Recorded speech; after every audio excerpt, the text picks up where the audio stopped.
நீங்கள் முதல்ல என்ன கேள்வி கேட்கறதுக்கு குறைச்சிக்கோ. நீங்கள் பார்க்கில் உட்காந்து பேசாதீங்க, கொஞ்சம் மைக் வாங்கி பேசுங்க. இப்போ பார்த்தீங்கன்னா உங்கள் மேலே நிறைய குற்றச்சாட்டு நீங்களே சொன்னீங்க. ஆடியோ லான்ச்சில் எனக்கே நிறைய தர வேண்டிய பேலன்ஸ்லாம் இருக்குது அப்படின்னு சொன்னீங்க.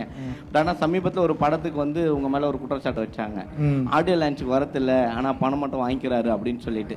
ஸோ இது உங்கள் சினிமா துறையில் இருக்கவங்க தான் உங்கள் மேலேயே குற்றச்சாட்டு வைக்கிறாங்க. ஸோ இதை நீங்கள் எப்படி பார்க்குறீங்க? ஏன்னா வரும்போதே நீங்கள் யோசிச்சிங்க சொன்னீங்களா, வரும்போதே தான் சொன்னாங்க பெரிய படம் அவர் வந்துருவாரு. இது நடந்து எவ்வளோ நாள் ஆகுது? நடந்து என்ன சமீபமாக ஒரு வாரம் இல்லை 2 வாரம். அது ஒரு வாரத்துக்கு முன்னாடி நீங்கள் என்ன வந்து கேட்டிருக்கணும், சரியா?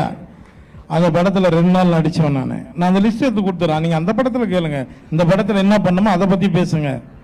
இப்போ சொன்னார் இல்லையா சுரேஷ் சார், சொன்னார் இல்லையா, கரெக்டான ப்ரொடியூசர், தரமான ப்ரொடியூசர். நான் வந்து சத்யஜோதியில் வந்து தியாகராஜர் கம்பெனியில் வந்து நான் ஆரம்ப காலத்துலேருந்து அவங்ககிட்ட வாய்ப்பு கேட்டு அவங்க ஆஃபீஸில் என்ன இன்னைக்கு அவங்க ஃபேமிலியில் ஒரு தடவை தான் பண்ணிட்டு இருக்கேன்.